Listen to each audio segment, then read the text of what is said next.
Welcome to session 8 of European Entrepreneurship and Innovation at Stanford Engineering. My name is Burton Lee. Today is the final session of the 2014 academic year, and we're very pleased to be presenting Hungary and Poland, returning in each case for the second time here at Stanford.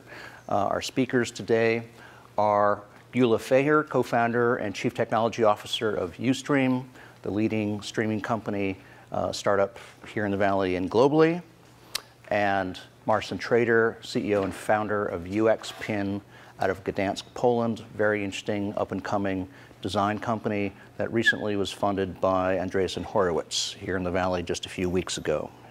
Enough of class business. The point here is that a strong, growing, peaceful Europe is a very important part of the Silicon Valley ecosystem and is very important for the future growth of Silicon Valley and the future growth of many Silicon Valley startups.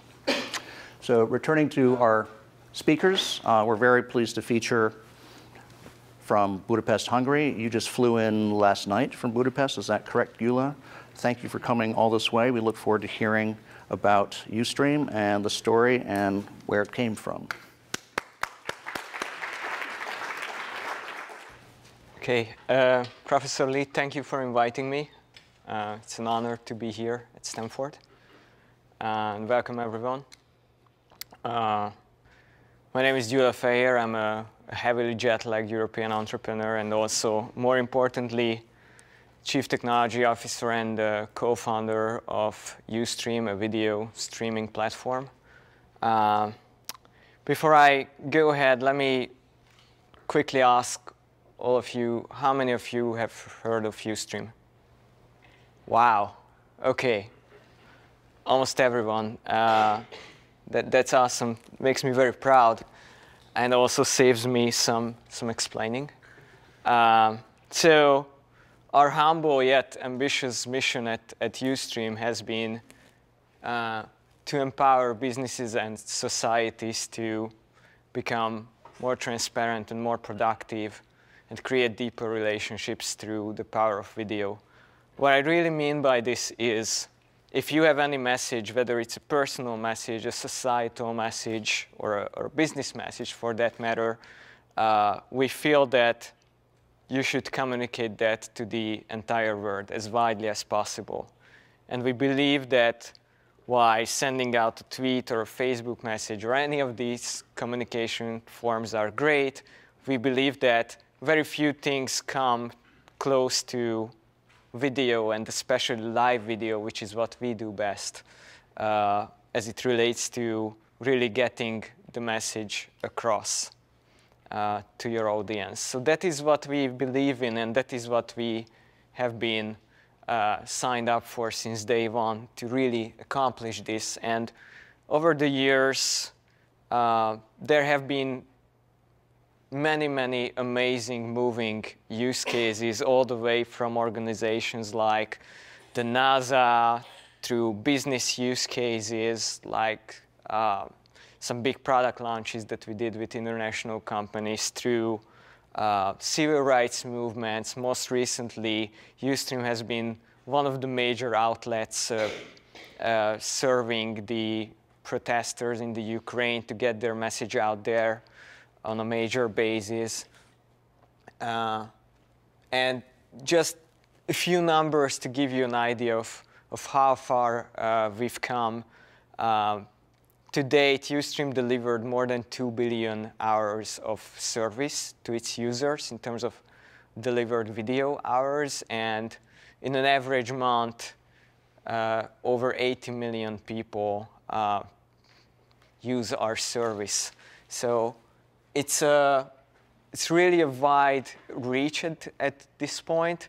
And one of the accolades we are also very proud of is in 2013, streaming media, which is like the Bible of this industry, elected Ustream as the best live video service ahead of giants like YouTube and some others. That's also something we are really proud of. On this slide, you can see some of our amazing customers. As you can see, pretty much from every industry, we are closely partnered and servicing some of the greatest companies out there. So we are a really good company when it comes to our customers. And this is Ustream's footprint today. Ustream spans over 3 continents in terms of physical presence.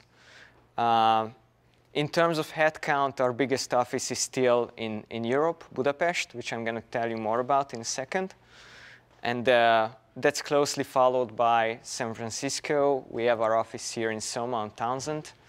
And then Tokyo, Seoul, and Los Angeles. The division of labor between these offices has been set up in a way that sales, marketing, finance, and support are done in the respective markets by the office on the ground. And then the R&D operations of the entire group, including the US parent and the Asian subsidiaries, is being done out of Europe. And when I say R&D, I don't mean just pure development, but I mean the entire cycle of product planning, design, user experience, development, quality assurance, operations. And that is also where our business intelligence team is located, and we have a smaller sales and G&A footprint as well. So that's the size and the setup of Ustream today. And I'm going to tell you a little more about our business model in a few minutes.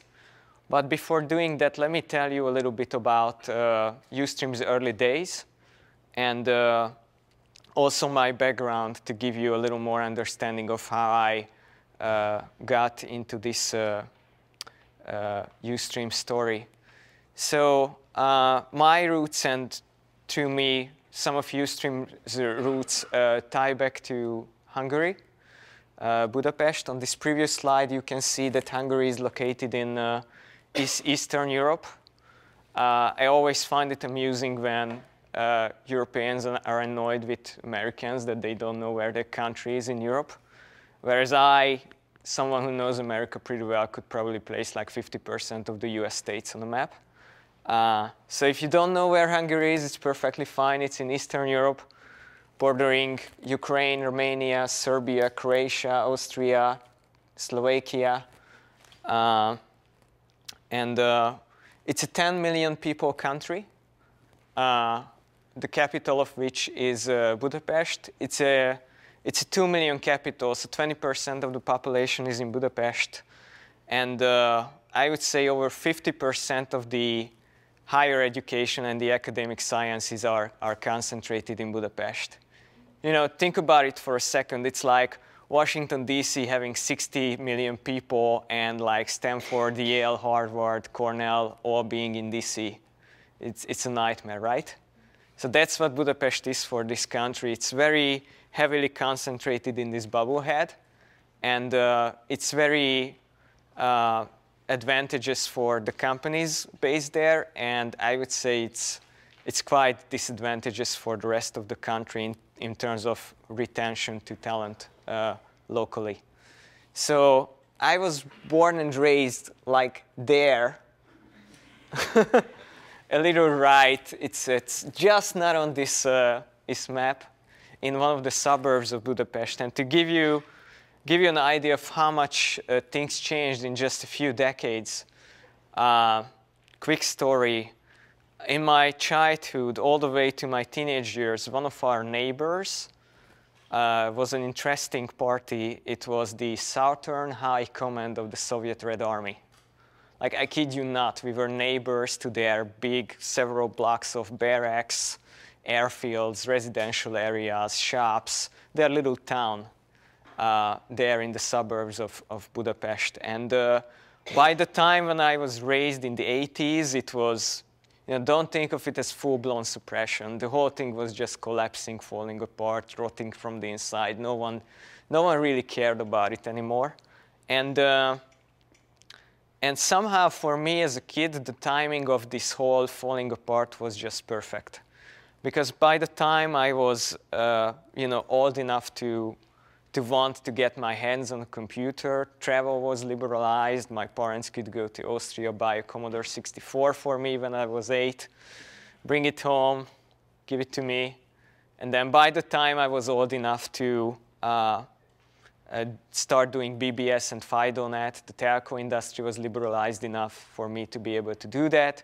By the time I was old enough to go to university, anyone could then enroll to university. So somehow things happened for me just in time to be able to do the things I ended up doing. And as I told you, I got into computers and BBS really early on. And I knew this was something I wanted to do. Then the mid-90s, there was a glitch where it seemed like Microsoft and Windows and IE would be the only dominant force in technology. And I got a little disillusioned and ended up enrolling to law school, which I found equally boring for different reasons. And then I got back into technology. I started doing a lot of things with Linux. I started day trading options and then marrying the two things where I would get SMS alerts during class saying that my options need some management. And by the time I graduated from university, I knew I wanted to go back to technology. So I founded my first company in 2000 with one of my high school buddies and started servicing US and British clients. And the reason why this is important in my story is because with this company in 2004, I had 2 American clients, 2 guys who were born the same year, 78, as I was. And we did a project together. It was a party photo site. It was one of the better projects we did. And we got really close with these guys and then stayed in touch. And they eventually became my co-founders in Ustream in 2006. In 2006, I was toying with a new type of video technology. And these guys reached out to me, and they were also working on another project, which was about empowering overseas soldiers to stay in touch with their families. And long story short, we did a lot of brainstorming and decided to really merge these things and incorporate it in late 2006 under the name Ustream, which still is our name to date. And it was a very unlikely partnership. I was in Europe. One of them was in Texas. And the third guy was in Los Angeles. Like, this is not, I would say this is not necessarily the structure that is destined to succeed. But it did. And then, the early days were, like in every startup, were pretty intense, meaning we were bootstrapping for months. We left behind our clients, our jobs, our revenue sources, I would say, and really started focusing on Ustream because we believed in it so much. On the left, you can see the beautiful first version of our website, which was put together in like a month by a few guys. And on the right, you can see one of our first team outings in the Hungarian, well, not even an office. We were basically renting an apartment and using it as an office. And then after some initial bumps around, establishing the first critical mass, which we eventually succeeded doing in a few months in by a few thought leaders getting on our platform and then having followers there, came the next step. One of the horrifying experiences with this initial success was that the more users we had on the platform, the quicker our money was running out. Because serving more users also meant that our costs were going up. So we decided that we had to raise some initial funds, at least an angel round. Raising in Europe quickly became ruled out because the few guys that I talked to were bringing up things like, well, can you put down some collateral? Can you prove that you are profitable? I was like, if any of these things were true, I would not be talking to you right now. So we decided that we will go to where it's at, which is Silicon Valley. I have this nice picture here because this is the establishment where I spent my first night in Silicon Valley. It's very close down the street. When I was preparing these slides, I looked it up in Google, and it said it's now permanently closed, which I think is good for everyone. It was not a good experience by any standards, but all the rest was a great experience, you know, coming here, poking around Stanford, meeting people in the valley, the climate, and by saying climate, I'm referring not just the weather, but the business climate. You know, the openness for business that I found here was extremely revigorating coming from Europe. I felt like people understood what we were about, and very quickly we were able to find a number of angels who were just as excited about the cause as we were, and were willing to pledge their own money to help us see this through. So thankfully, we were able to raise the first angel round and then go on about creating a beautiful V2. I'm still very proud of this because I took a major part in the product development, which I don't have the chance to do on this scale right now. You can probably tell how I had a little difficult time figuring out what to leave out. It's a little crowded, but it did very well back in 2008. And then this is me and my American co-founders in front of our first real Hungarian office, the first office that was not in a residential apartment. So long story short, we grew from there to where we are today. I will speak a little more about our business model in a second. And you may ask, like, how did this whole thing shape out on the business side? Well, I can tell you, we had this business plan 5 years ahead, and then we precisely executed against it, which obviously is not true. No one does that. So what actually happened is we launched this thing, and then initially we were like, we don't really care about the business plan. We just need to have users. If we have users, we will figure it out. If we don't have users, then no business plan is going to save us. So we had that critical mass, and then we were like, let's just put ads on it. That's what everyone does. So we first did some banners, and then since we are doing video, we started doing pre-rolls. And then a very interesting thing happened. We started getting emails from users, which we were expecting. And a lot of them were just annoyed, don't do ads, that's evil, take it down, and so forth, which I understand. And there were a lot of users who were like, guys, I know why you're doing this, and I'm willing to pay to not do this to me. And that gave us an idea, if they are deliberately offering to pay for this, we might as well turn it into a product.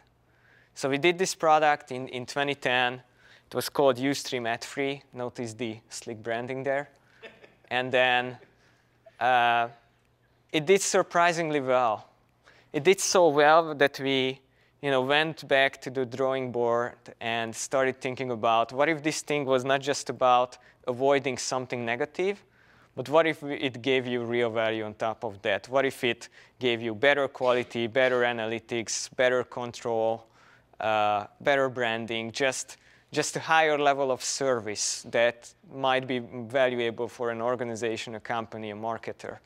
So we did that, and we launched it as a new version under the name Ustream Pro Broadcasting, which by today is our main business driver. So on this chart, you can see how our revenue composition shifted over the years, really from an ad-driven business to a software as a service-driven business. We believe that for us, this is the right market to be in.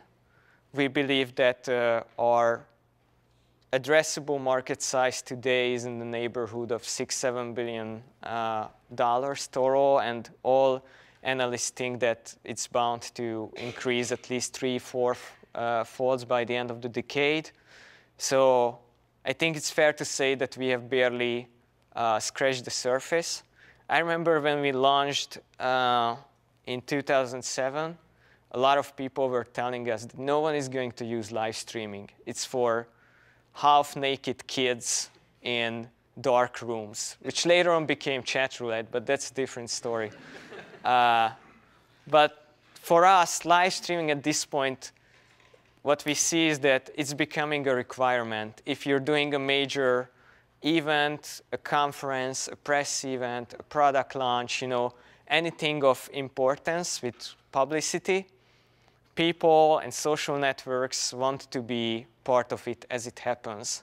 So it's becoming a necessity for organizations, for companies to cover more and more of what they do live as it happens. And this is what we really do best.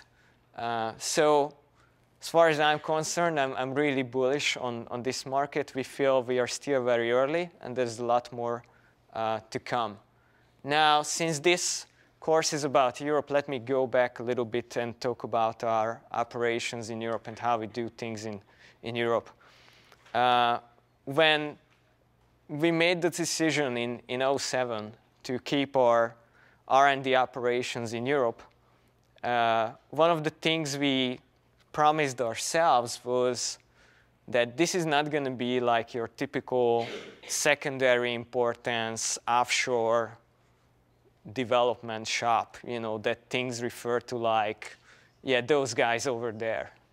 No, we decided that we are going to build an organization, a culture, a team, a setup that is able to compete with companies from anywhere. Most of our competition is from the US. So basically, we have our R&D and product operations competing with US companies from Europe, which is a big undertaking. Not just the time zone difference, but the cultural differences.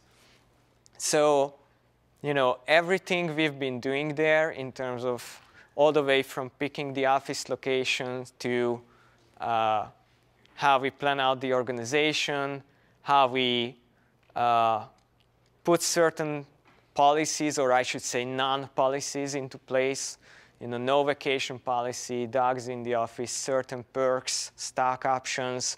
We're trying to be much more similar to a Silicon Valley company than your typical rigid European company. We feel that we need to employ these techniques to be competitive. You can see some pictures of our European office here.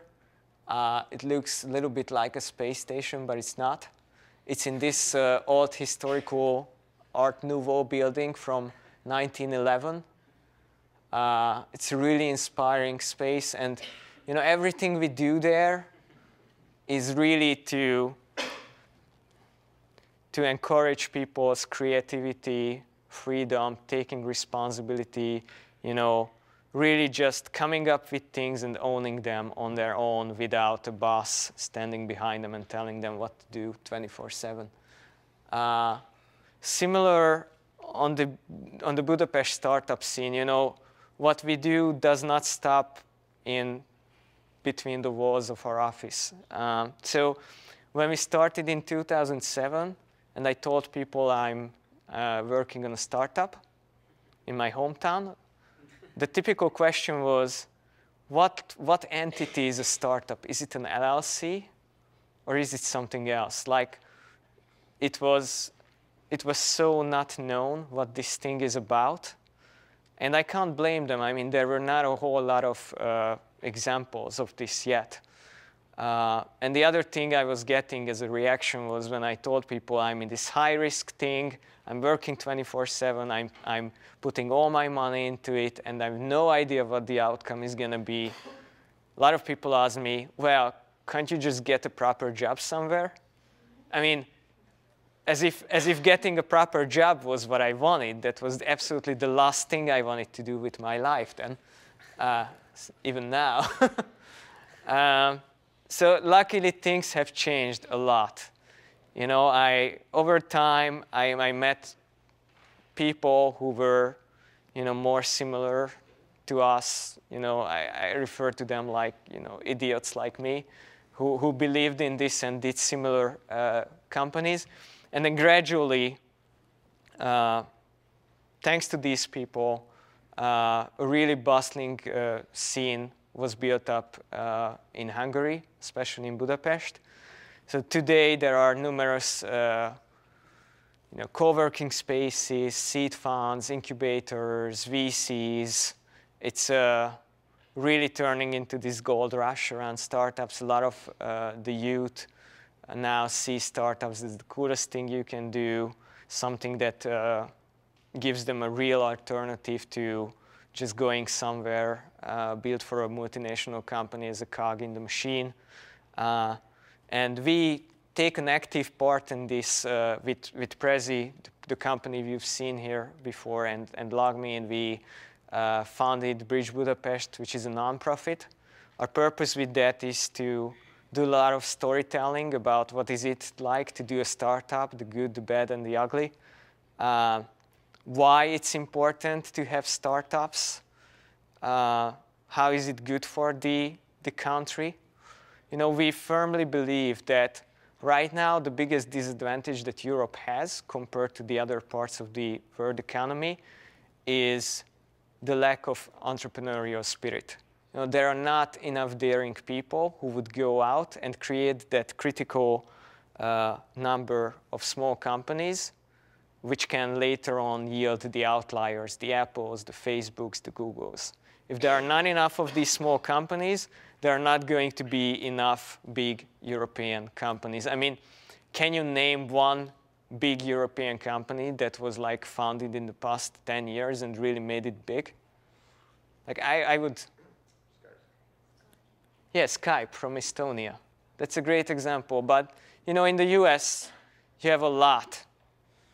In Europe, not enough, we feel. So we feel that it is very important to do these stories, and preferably do these stories in Europe. So that is what we are fighting for, especially as it relates to Hungary. So Ustream has been a key player in this ecosystem, and our goal is to continue our mission there as well. And I would like to thank you for your attention and open up for questions.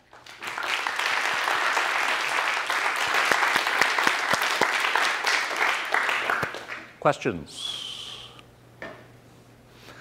Yes, Tomasz. Can you talk a little bit more about your co-founders? You mentioned they were your first clients, and then how did you form the company? Yeah, it's an interesting story. So my co-founders were servicemen from the US Army, I think both captains. They graduated from West Point. And the first project was very interesting because we built the project, got paid, and then they disappeared before we could deploy it, which is not your typical chain of events.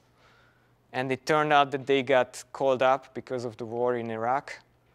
They were not like fighting in the front line, but more in important roles in the background. But they get called up, and then 6 months later reappeared saying, sorry, this is what happened. Let's stay in touch. And I think that moment really like bonded our relationship there. And then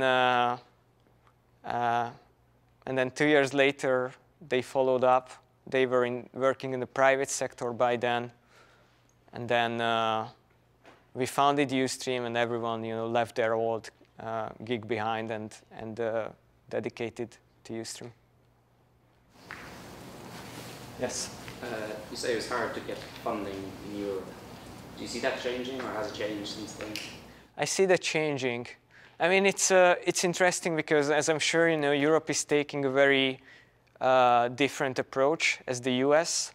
So in the US back in '58 and then further, the state was depending on the private sector to do their thing. Europe is taking an approach where, with the Jeremy Fund and some other initiatives, it's very being pushed from Brussels to central funds. We have not been part of this with our own funding, so I cannot really comment on it. But I guess the bottom line is that there is a lot of funding available. So if someone has a great idea in Europe, today it is possible to get funding for it. much more so than back in the day. Emrah. When you hire for R&D in Budapest universities, do your targets offers from Silicon Valley companies? Like, do you offer against Palantir or Google and Facebook? Yeah, I mean, we are noticing more and more that in terms of competition for talent, we typically compete with the European arms of big US companies. So we compete with Google in Zurich, we compete with Facebook in Dublin, and I could go on. I think for us, that's all the more reason to really invent Budapest as a cool place. It's a great place to live in to begin with. I think its cost-value ratio is one of the best in the world. And you know, architecture, scenery, the people there. I think it's a great place to live in. And if we can create jobs and an environment with Ustream that's worth staying there, that's all the better. So right now, one of our key missions as it relates to Hungary is to be able to hold on to the talent that we got. Because if the country loses its best talent, we know where it's going to lead to. One more question. Yes, sir. Actually, I was in Budapest several months ago and thinking about the long travel to get there and on the media conference.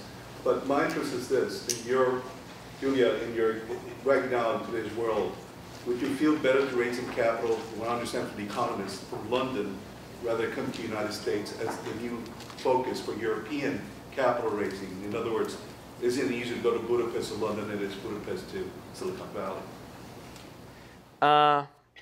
In terms of raising capital, I would come to Silicon Valley, 10 out of 10.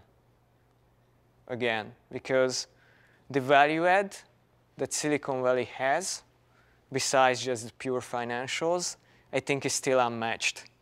So the experience, the network, everything is at its best in Silicon Valley. The amount of coaching, advice, network help I got from our investors here, frankly, I don't think, there may be one day, but I don't think today any of the other venture capital hubs, Boston included, could really match what we have here in the Valley in terms of value add. So, Gyula, one last question. Last week, the Prime Minister of Turkey, Erdogan, threatened to shut down social media, referring to YouTube and Facebook. Were you offended that he didn't include Ustream? And do you consider that a serious possibility? Access to Ustream gets shut down every once in a while in certain countries. So it got shut down by Egypt during the last days of the Mubarak regime. It got shut down in Turkey before. Now it's back on for God knows how long. We at Ustream firmly believe in free speech. Our American founders believe in it because they are Americans, and I believe it because I'm Eastern European. It's for different historical reasons, but one commitment we made for ourselves was to help free speech. So, if Turkey decides to shut down Ustream because we empower free speech, it's their call. I don't think that's the right call for any government to do. But, things like this can happen occasionally, but not in the free world. Gyula, thank you very much. Thank you.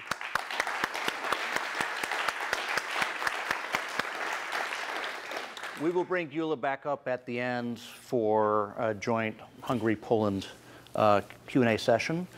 So now moving north from Hungary into Poland and all the way north to the Baltic coast to Gdansk. We're happy to welcome Marcin, Treder, CEO and founder of UXPin, which has operations both in Gdansk and here in Silicon Valley, and That's also right. one of our few design companies, startups that we've presented this year as well. Thank you, Marcin. Thank you so much. Thank you so much for having me. I'm really glad to be here. Please forgive my cough. I'm actually recovering from pneumonia, which is, a thing that I caught in the US, not in Poland. Funny thing, because I wasn't sick for 2 years, and now whole my family in Poland believes that this is because of the American food. But I disagree. I disagree. Right. So first question that you probably have is that, who am I, right? First of all, I'm UX designer. Although I'm not designing a lot these days, unfortunately, I still feel that I am one of UX designers. By education, I'm philosopher and psychologist. So those were my subjects of studies. And also, I'm, of course, founder and CEO of UXPin. Can you just explain what UX means? User experience, right? So this is a holistic approach to design aimed at solving problems of human beings. That's the most broad definition of UX I have for you right now. The shortest speech when it comes to what UXPin is that this is Google Docs for user experience design, meaning that you can go through the whole design process for web, mobile, and wearable applications together with your team, because this is a collaborative platform. We are a tiny company, so just a beginning of our journey. Team of 20 located in Mountain View, where we have business and marketing, including me, and our whole product team, developers, designers, are located in Gdynia, north of Poland. Gdynia is a part of a three-city area, which is almost like a bay area of Poland, right? Because it's next to the bay, actually. The biggest city in the region is Gdansk, which is actually my hometown. I was raised right in the center of Gdansk. You might have heard about Gdansk because of the Solidarity movement and protests in the shipyard back in the 80s. And also the sad story, that's actually the place where Second World War started in 1939, right? So kind of like a historically important place. Right now, the startup scene in Poland in general and in Gdansk in particular is tiny. It's really tiny. We'll get to the details during my whole speech. But we have an OK university, which I'm an alumni of, University of Gdansk. We have a couple of good private schools in the region, which are helping students develop certain skills which are useful for business. As an UXPin, we have thousands of customers. We have all these great companies like NBC or Microsoft, but something that makes us even more proud is that we have thousands of small design studios, software houses all over the world. 50% of our customers are in the US, which is one of the reasons, many reasons, that we are here currently. And after a long, long struggle, which I'll explain in the details, we have great investors here in the valley. But it was a long and rocky road to this point in time. My personal journey started in 2008. I was just after graduation in philosophy, and I was about to start studying psychology. I had this crazy idea that I can spend 8 years straight at university studying all the time, which I did, but I wouldn't recommend that experience to anyone. And I was interested in a strange thing, cognitive science. That's something that was my main area of interest at philosophy, and that was the core reason why I started to study psychology. So I was interested in the way human mind operates. And in 2008, just when I was starting to study psychology, I thought that I should move from theory into practice. Meaning that I wanted to check whether theories about mind, human mind, are they really true in a very dynamic environment of the internet. And I joined a startup, one of few back then in Poland, called Knockout. Knockout was a price comparison website. And I was one of the first employees, really, because the team was a team of 20 back in 2008. I stayed there for 4 years, and I left the company on the day of IPO, leaving my stock options on the table and focusing on UXPin. And I was also their first designer, obviously. And throughout my career in Knockout, in this startup in Poland, the biggest problem we had was design process. It was all messy. The thing is that the company was really developers-driven. The founders, in a way, and majority of the employees, they believed that if we'll have right engineers doing the right job, we'll just succeed immediately, right? Which wasn't really the truth. So together with my two friends from Knockout, we started to work on improvement in the design process. We wanted to include anyone in the company and give anyone the right to really speak up and express the design ideas. And we came up with an idea of a workshop in which people could use paper as a mean to really express their design ideas. And instead of sketching sessions, we came up with a set of sticky notes with printed UI elements on them. So people could really, just stick and restick UI user interface elements on paper, quickly creating an interface, a plan of an interface. And it was quite successful internally. So after a while, we thought that we can commercialize that. Because if this strange little thing, just a piece of paper, is really solving our internal problems, who knows, right? There might be more companies out there, more teams out there with the same problem. So we printed about 400 of these notepads, physical thing again. And we thought we'll need probably a couple of months to sell them, to really see whether there's a market for this kind of product. And we announced on Twitter that we have this redesigned paper prototyping, as we call it. And we sold everything in 48 hours. And our biggest problem back then was standing in a line on the post office because we needed to send these notepads all over the world, mainly to the US, to companies like Google, IBM, Apple, Microsoft. And we had literally no idea how to run a company. We had no dreams whatsoever to really run the company. We were those guys, from the growing startup, but we were just one of, couple of people in the team. We weren't really entrepreneurial in our approach. But what we noticed is that it appeared to us that we have a solution to a problem. And we really tried to focus on the problem part of running a business. We were trying to understand, what does it mean that we are solving the problem? What really is the problem on a very general meta level, and whether we can do something more to solve it. And we had lots of excitement. I can tell you that for first 48 hours of UXPin, I didn't sleep even a second. There was all adrenaline in my bloodstream, and I just couldn't sleep. It was all exciting. In 2011, the growing sales of the notepads gave us some positive feedback from the broad design community. And we were actually encouraged by our fellow designers to take a next step and take the principles that were behind the notepads and just build digital product on them, on the foundations from the physical product. So 2 other guys joined our team, my friends and co-founders, and there was already 5 of us, all of us co-founders, which is a mess. You shouldn't do that.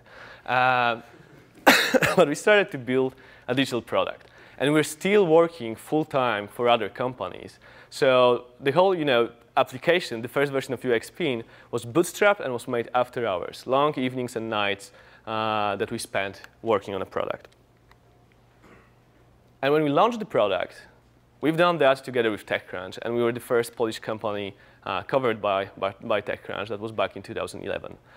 And honestly, we thought we are kings of the world. We are on TechCrunch, like all the startups from the US. It seems like we will start selling, the subscriptions all the time, and we never thought about having an investor or anything like that. We thought it's totally, the thing that we can bootstrap. But after this article, we had just a couple of customers, which was, a huge disappointment, honestly. But we had lots of investors going after us, even from the US, contacting us and wanted to invest in a company without any customers. We thought that's crazy. We didn't understand what does it mean to have an investor. We didn't understand a thing, really. But I wouldn't say that was a mistake, but it was certainly a strange experience because for next couple of weeks after the launch, we focus on talking to investors, not fixing the product. Which right now I would recommend to any one of you just make the other way around, right? Focus on the product, forget about investors for a second. Because having or trying to have an investor, that's a time-consuming challenge, right? But early 2012, we actually raised a little bit of money in Poland from a seed fund called Innovation Nest.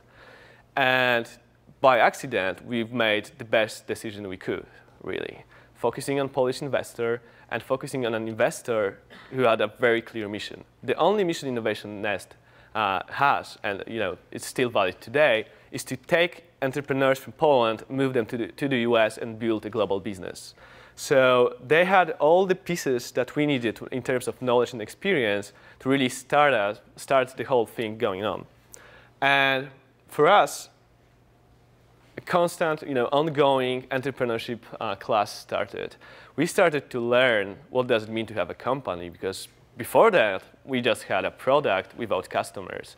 Not a very good start. But we were very eager to learn.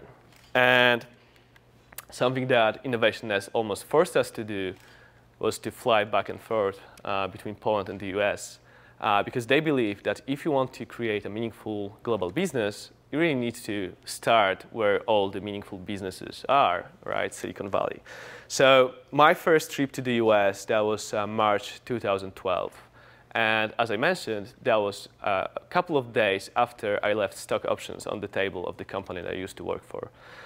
So that was a very intense moment in my life, personally. First time in the US, just left my steady job, doing the startup thing, which I still thought I don't understand clearly what's going to happen. Which apparently was good, because the fear really opened my mind, and I started to soak in all the things that you can learn from in Silicon Valley. But the question which we are still asking ourselves today was how to build meaningful business, not just a business. And we are very lucky to find in Silicon Valley people that wanted to help us. And first batch of people that wanted to help us were our advisors. Irina, former VP of UX at Netscape, Yahoo, Google, right now Udacity. Hiten Shak from Kissmetrics and Crazy Egg, and Fadi Bishara, an expert in fixing minds of European entrepreneurs from Blackbox VC. These guys spend a lot of time with us trying to teach us what the next step should be for the company and for us personally. Because something that I've learned on the way is that the beginning of the company is always personal. It's less what you learn in a business school, it's more what you actually learn in studying psychology, right? So it's really, really personal. It's the thing that we needed to overcome was our culture, our mindset, and we needed also to build our skills, which was very challenging. And probably some of you will hate me because of this slide, but we really need to get over our Europeanness. We needed to forget about being humble and quiet and wait, for the right time to speak up. And we just needed to open our minds, be with people, learn from people, and accept that we don't know everything, and which is actually a good start of starting something good and meaningful. By the way, this is a picture from Gdansk. If you ever wanted to see Gdansk, that's part of it. In a reflection. That's the old Gdansk. That's the old town. When I was actually raised, I was raised in the old town, which is beautiful. Right, 2013. So finally, after the history lesson, the present times, fundraising, and that's that was the main thing that I still have in my mind. Although we closed the round, we are not raising any funds. At least right now, for next probably 12 to 15 months, we are good with the cash in the bank. But it was such a terrible experience that I just can't get over it. It took us about 6 months to have any investment traction. So we started in February last year, and the first 5 months. First investor committed was in June, which was actually Anderson and Horowitz. For the 5 months in between, we were up and down on a total roller coaster ride of despair. and we didn't know what to do with the company. The only thing that kept us sane at this moment in time is that we had growing revenue. So we weren't actually dying. Our people in Poland still received money on time. But it was just a nightmare. And the only thing that I would never recommend to anyone is to raise money when you need to raise money. It's much better to raise money when you have choice, and even though it's still hard to do. More than 80 meetings with VCs, with angels in the Valley, and 1.6 million round. So I would leave you to judge whether it's time efficient. We are actually pretty proud of ourselves. We are very happy with the investors that we have on board. But again, that was a tough experience. The experience which affected the company in a significant way, so changed our strategy a little bit, opened us for new perspectives, but also changed us, right? Like internally, I think we changed, we matured. My wife actually thinks that I got way more too serious than in the past, and a little bit older, which is natural, right? 12 months passed since then. And we have these great investors. Obviously, Andreessen Horowitz is the #1 investor that we have on board. I mean, people focus on Andreessen Horowitz, but Freestyle Capital is actually an amazing fund from San Francisco, and they do help us a lot every day. And we have great angels like Gil Pencina. Gil is actually our chairman. He was one of the first investors in LinkedIn, PayPal, all these great companies. But fundraising is boring. That's the main point of the whole fundraising part of the speech. The things that I've learned on the way, things that might be useful for you down your road, is that first of all, you need to maintain the dynamic. And that's probably the hardest thing in the startup. You just need to keep running no matter what's happening. But it's not only about the dynamics, it's also about ability to adapt to changing conditions. And from the psychology point of view, one of the most important definitions of intelligence is actually to adapt. So I wish you all, and I wish that to myself, the wish is to create an intelligent company. Intelligent company meaning that the company that can adapt to the changing condition. And that's actually the tough one.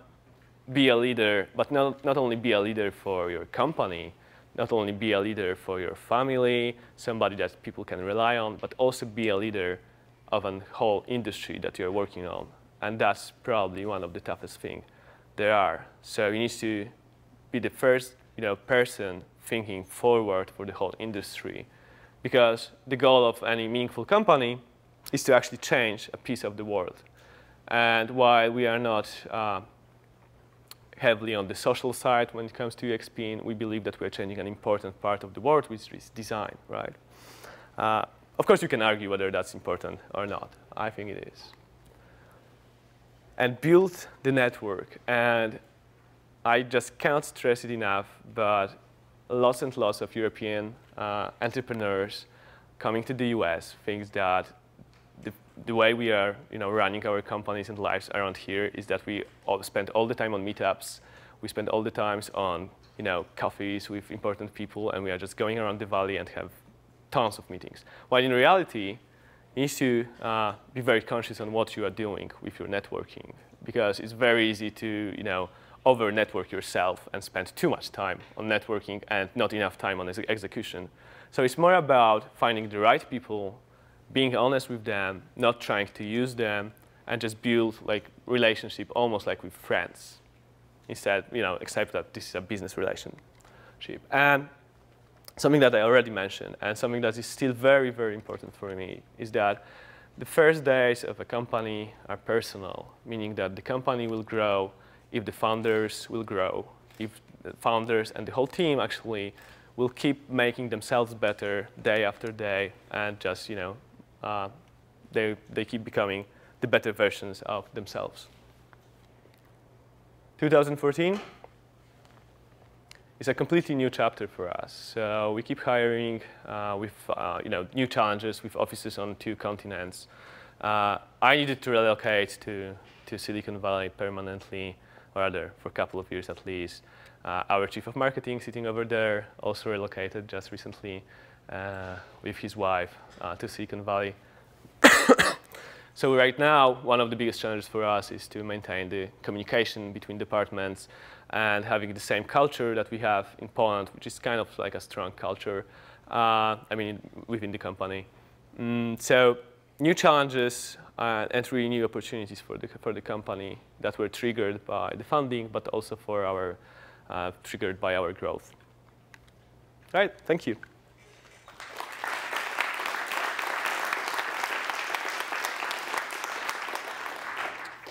Questions? Yes. When you first moved to San Francisco for finding a fund, was it the whole team coming in? Or? No, it was me and our CFO, which is something worth considering always. Single founder is a bad idea for fundraising. Any founder needs somebody who understands law, finances, and everything that's happening, in between. So there was two of us. Yeah.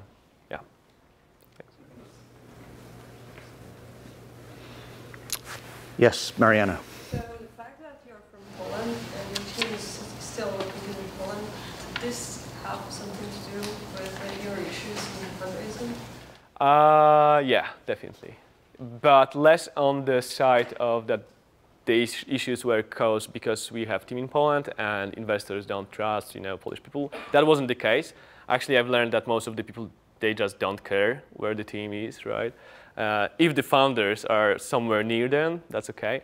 But something that certainly affected the time to raise funds in Silicon Valley is that we were mentally Polish. It's not about passports.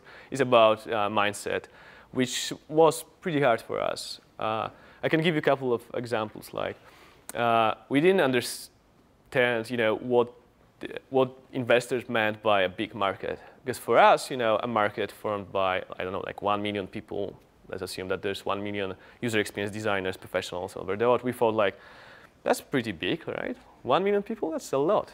We didn't understand, what they mean, what they expect from us to hear, and also what they thought is the right market to focus on. So that's one of many reasons. Also, we didn't know why we should think about the whole market of people who are creating digital products. We didn't understand what does it mean to think big, really, because we come from the humble culture in which people, they just focus on the small things. Yes. Can you tell us a little bit about the state of the startup ecosystem in Poland? Sure. Right. So it's tiny. that's the first point. Actually, first 3 companies that managed to raise any funds in Silicon Valley, Polish companies, all of us raised money last year. So it's just 3 companies from a country of 40 million people, almost 40 million people.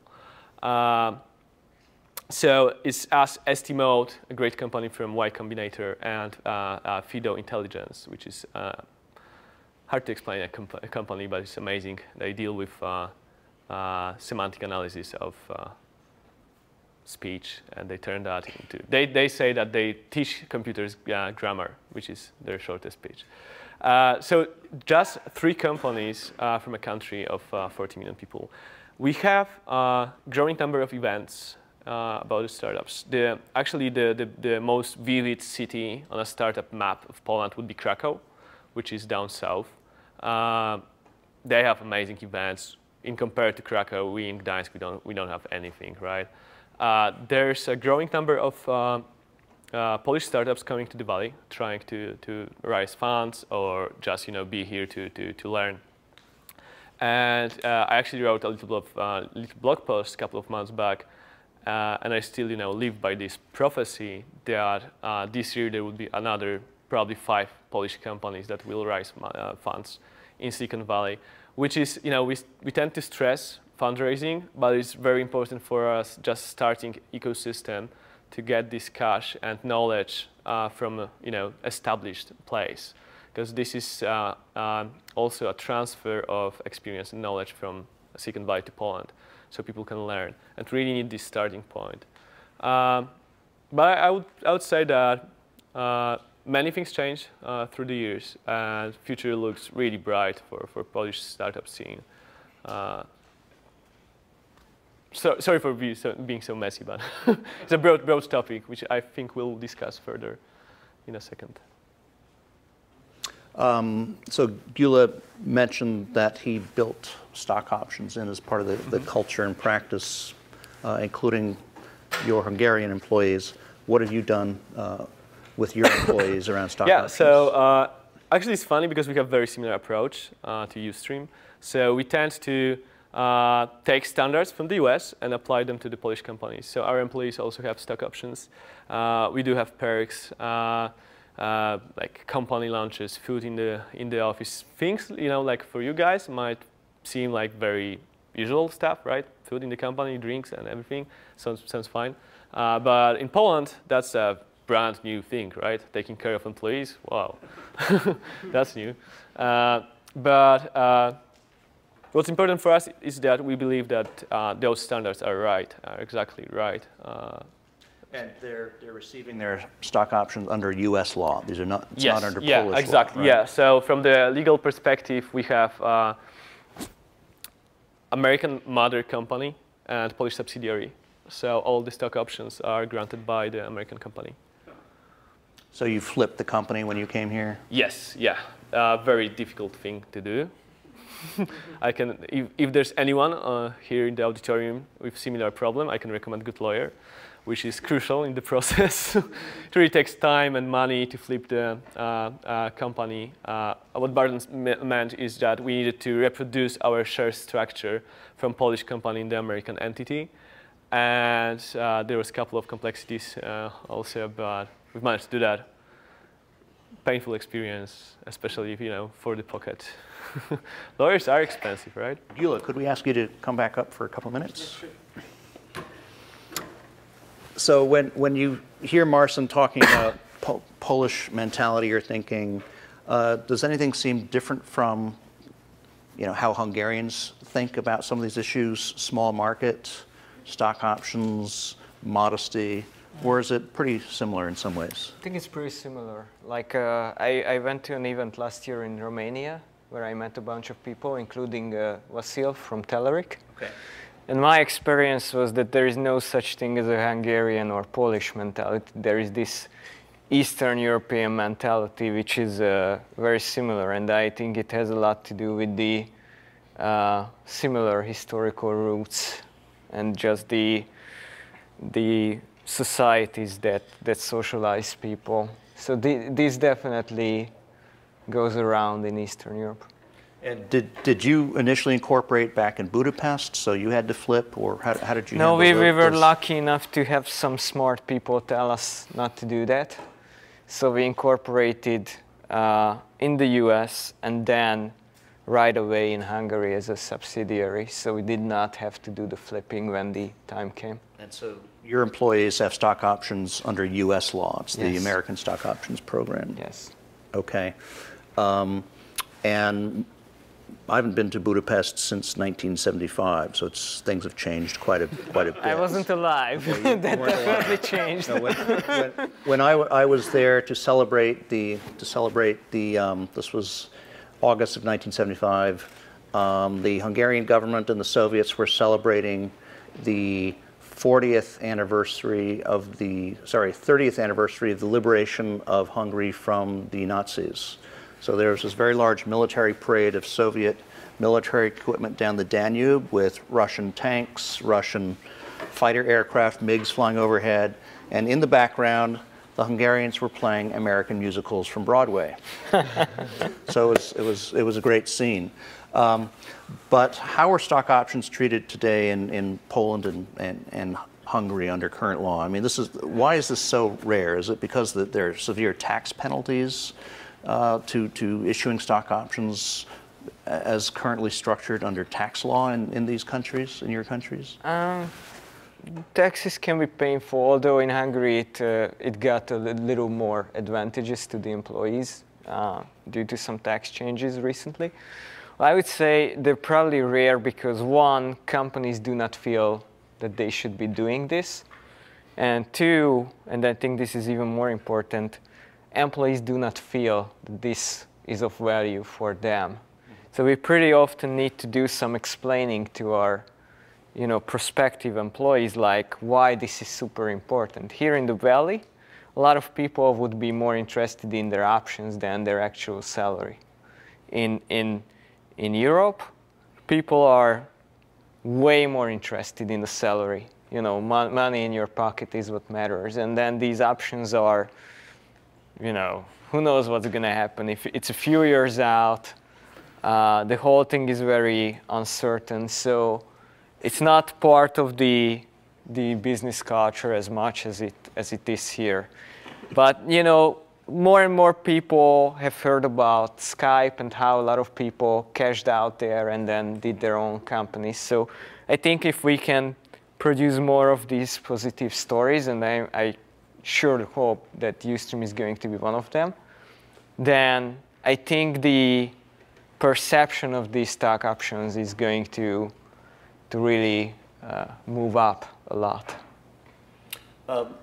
And Marcin, what's happening in Poland with regard to stock options and attitudes? I have similar experience. So employees tend to not really understand what does it mean to have a stock option. But there's also, I believe, there's a legal trouble with stock options. So as far as I know, in Poland, only public companies can grant stock in certain programs. So that's one thing, and also it's really crucial to have examples of companies that are, first of all, giving the stock options, but also are making their employees rich, and we didn't have that yet in Poland. So that's a completely new thing for us. But honestly, the employees that we granted the options are really highly motivated after a while. In America, of course, people expect to get options for important, at least for important positions. So, yeah. Is there sometimes a suspicion that this is an attempt to cheat them of salary? In Poland? In Poland or in Hungary? No, I don't think so. No, I don't think so. The thing is that, and I've experienced that in the company that I used to work for that I mentioned in my speech, Knockout. They had the stock option program because they were going after IPO.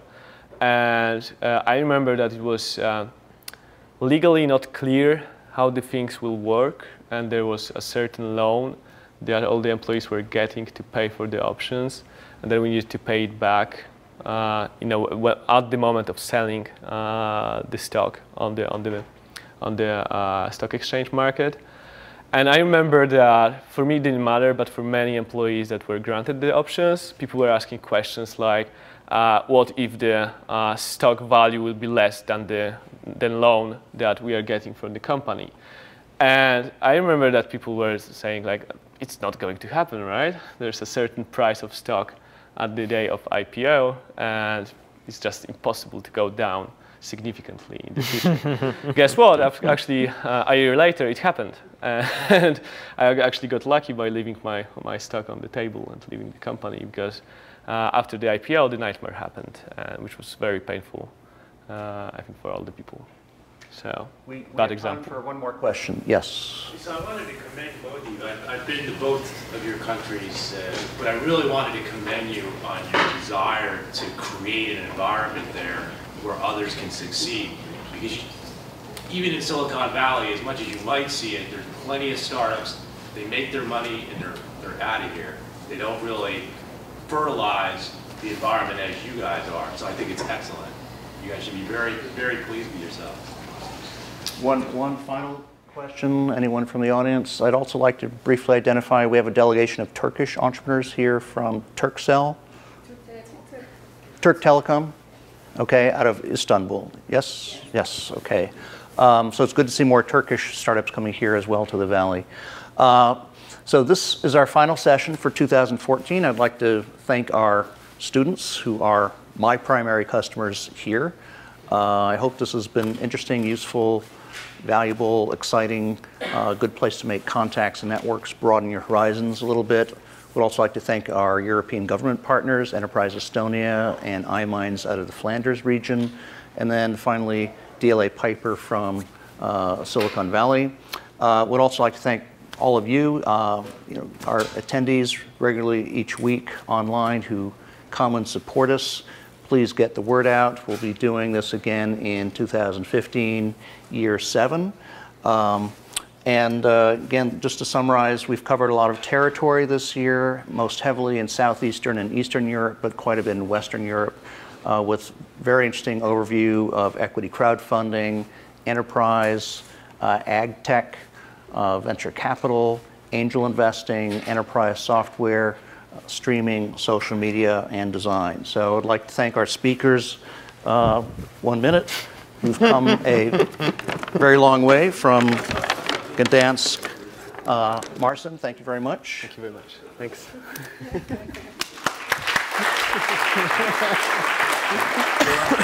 Thank you. Thank you very much. So, our speakers will be here for networking for the next 20 minutes, so please feel free to come down, introduce yourselves, and exchange business cards. So thank you.